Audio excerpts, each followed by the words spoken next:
ইসলামে মায়ের মর্যাদা অপরিসীম। মা তার সন্তানকে গর্ভে ধারণ করা থেকে শুরু করে লালন পালন পর্যন্ত যে অপরিসীম কষ্ট সহ্য করেন তা অন্য কারো পক্ষে কল্পনাও করা যায় না।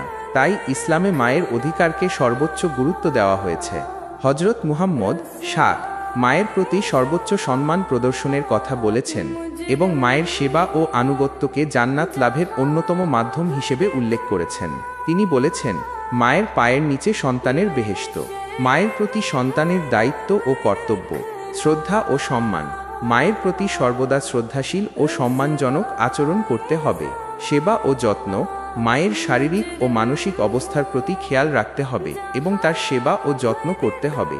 আনুগত্য, মায়ের বৈধ আদেশ ও উপদেশ মেনে চলতে হবে। দয়া ও সহানুভূতি, মায়ের প্রতি সর্বদা দয়া ও সহানুভূতিশীল হতে হবে। প্রার্থনা, মায়ের জন্য সর্বদা আল্লাহর কাছে দোয়া করতে হবে।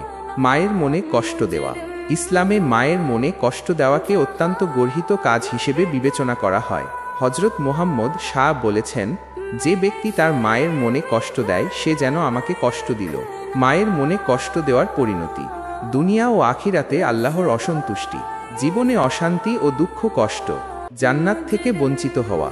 তাই প্রতিটি সন্তানের উচিত মায়ের প্রতি সর্বোচ্চ সম্মান ও শ্রদ্ধা প্রদর্শন করা এবং তার সেবা ও আনুগত্যের মাধ্যমে আল্লাহর সন্তুষ্টি অর্জন করা।